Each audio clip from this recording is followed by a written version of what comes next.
mentality. I think a lot of, I said confidence at the beginning. It's knowing that I can do this. I think he's mastered what he needs to do for him. He's a long guy, tall guy. It means you got to bend a little bit more than other guys because you're on a level playing field.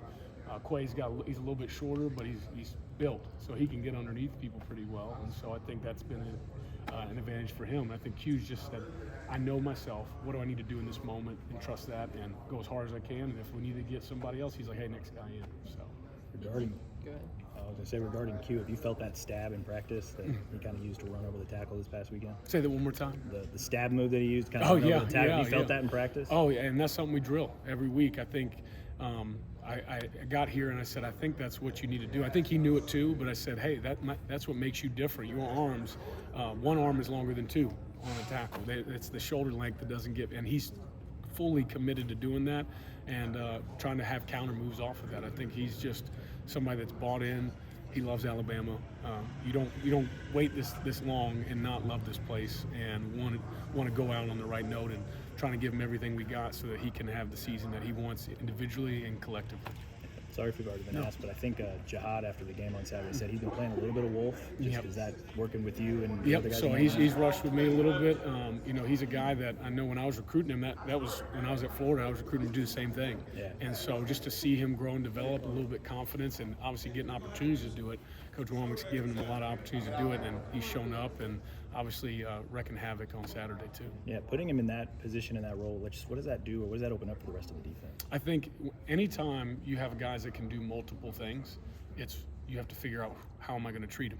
Yeah. Just like if a quarterback can run, or they put in a wide receiver in the backfield, do I treat him like a back and put him on a linebacker? Same thing with us is, do I treat him like a linebacker or do I treat him like a DN? Yeah. And so I think it allows us to have diversity in what we run and make people have to think. You mentioned Josh Chapman and how high at the beginning. Just kind of how important are they to this team and these players as former players and kind of the way they relate to the guys? Well, where their office is, they got to walk by them every day.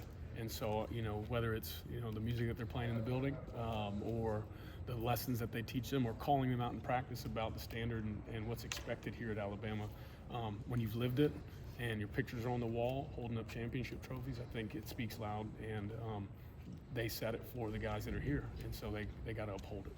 Last two for Coach. You mentioned the run game. Tennessee's got a guy in Sampson who's been pretty dynamic this year, a lot of touchdowns. What have you kind of seen from him on film and, told your room about defending him? He's a guy that they got a big O-line, and he's a little bit shorter, and that's, I think, an advantage for them is that he can hide behind and be patient.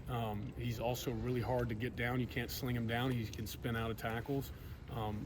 He's lead 15 touchdowns this season. Next closest guy's got 4. He's obviously a mainstay in their offense, and so got to go shut that down in order to be successful.